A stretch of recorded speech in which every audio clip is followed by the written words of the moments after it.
Γεια σας. Γεια σου. Πώς σας λένε? Γουνός Χρήστος. Από πού κατάγεστε? Κατάγομαι από ένα μικρό χωριό Βαλανίδα, Λάρισα, Πότε έχετε γεννηθεί? το 31. 28 Τετάρτου 31.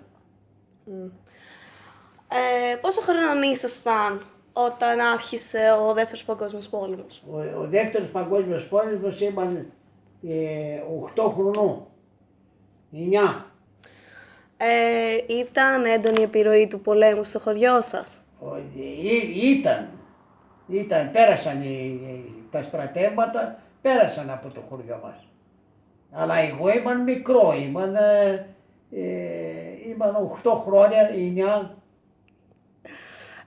Πώς ήταν τα παιδικά σας χρόνια?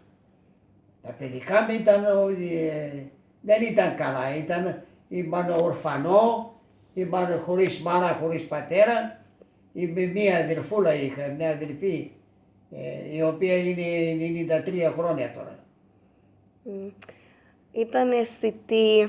Ήταν αισθητός ο πόλεμος στη Βαλανίδα? Ναι, ήταν πόλεμος. Ο κόσμος ήταν φοβισμένος, έφυγε να πάει στα βουνά, γιατί τα αεροπλάνα βουμπάρδιζαν και φοβόταν ο κόσμος. Πόλεμος γίνεται. Όταν γίνεται πόλεμος, το γενικόπαιδο φωνάζει, τρέχει να κρυφτεί. Εσείς εκείνη την περίοδο τι κάνατε? Εκείνη την περίοδο ο κόσμος καλαμπόκια έβαζε. Καλαμπόκια. Εσείς συγκεκριμένα? Ήσασταν μικρός είπατε. Από ήμουν μικρός, γύριζα τις γειτονιές να βρω να φάω. Γύριζα τις γειτονιές να βρω να φάω, γιατί δεν είχα μάνα και πατέρα. Εσείς είχατε συνειδητοποιήσει ότι είχε ξεκινήσει πόλεμος? Το είχατε καταλάβει, γιατί ήσασταν και μικρό παιδί? Ναι, είχαμε καταλάβει, γιατί έρχονταν οι πιστοχώρες, τα αγγλικά στρατεύματα, έρχονταν οι πιστοχώρες και ήρθαν αυτοκίνητα πολλά, έρχονταν τα κανόνια, έρχονταν τα πολυβόλα, έρχονταν όλος ο οπλισμός από τον πόλεμο περνούσε από το χωριό μας. Όχι όλους, αλλά τμηματικός. Όταν μεγαλώσατε, πώς ήταν η κατάσταση? Καταλάβαμε ότι πέρασε μια εποχή δύσκολη. Πέρασε μια εποχή δύσκολη, πείνα, ξυπολτσιά, λέρα, ψήρα, ταλαιπωρία μεγάλη. Γενικά, όχι μόνο εγώ, αλλά και οι άλλοι που είχαν πατέρα και μάνα, και αυτοί τα ίδια ήταν. Η ψήρα, δεν είχε κόσμος να φάει, δεν έβρισκε.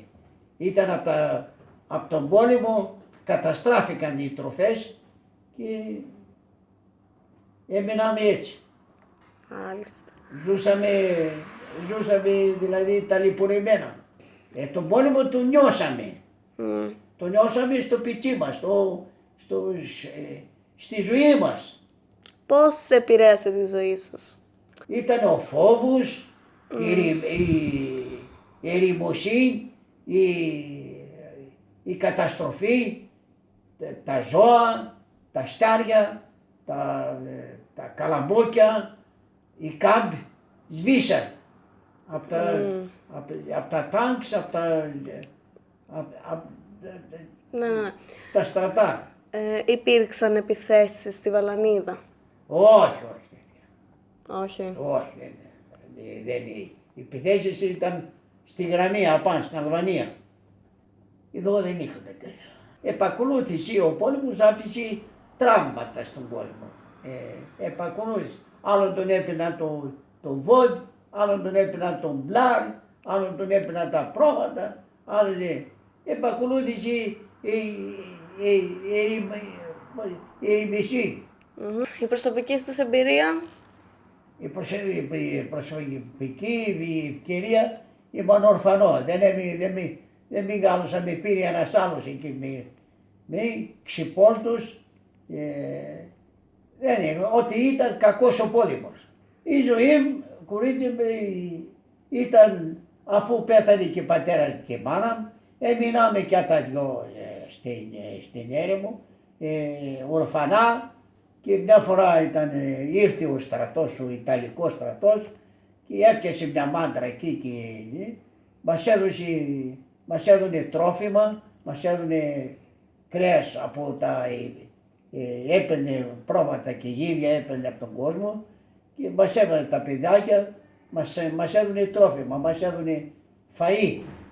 Α, δηλαδή δεν ήταν όλοι τόσο άσχημοι. Όχι, ειδικά οι Ιταλοί δηλαδή δεν ήταν, ούτε σκοτωμοί είχαμε από την Ιταλία, ούτε αρπαγοί ήταν από την Ιταλία, τίποτα. Εγώ μάλιστα που ήμουν μικρό, ένας Ιταλός ήθελε μια κότανα, μια γκαλίνα. Έβγαλε τη φωτογραφία και μας έδειξε τα παιδάκια που είχε, που λες γκαλίνα, λέει, γκαλίνα. Δεν ήξεραμε εμείς και το φαΐ, δεν γκαλίνα. Γκαλίνα, ήταν ένας εδώ, ήταν στην Αμερική, ήταν και ήξερε λίγα Ιταλικά. Και μας έλεγε ότι και τον είχαν, μέχρι αργά τον είχαν αυτόν, ο Τατάς, τον είχαν μέχρι αργά, που ήξερε τα Ιταλικά, τον έλεγε Ιταλός, εσύ φέρει μια γκαλίνα. Πάει αυτός, πάει les γειτονές εκεί και έλεγε ο Ιταλός του στέλνει μια κότα.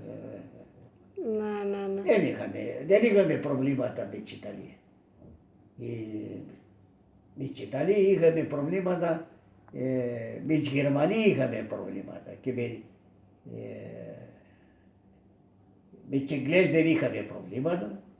Πέρασαν οι Εγγλές, αργέντιαν εδώ και οι Εγγλές και οι Ιταλοί, δεν έκαναν όργια, οι Γερμανοί έκαναν όργια. Τι προβλήματα αντιμετωπίσατε με τους Γερμανούς? Οι Γερμανοί σκότωναν. Άμα πήραζαν ένα Γερμανό, άμα πήραζαν, σκότωναν 100 πολίτες. Μάλιστα. Σε όλα τα χωριά έχουν οι Γερμανοί. Μόνο οι Γερμανοί. Οι Ιταλοί δεν έχουν θανάτους ομαδικούς. Αλλά οι Γερμανοί σκότωσαν ένα Γερμανό, 150.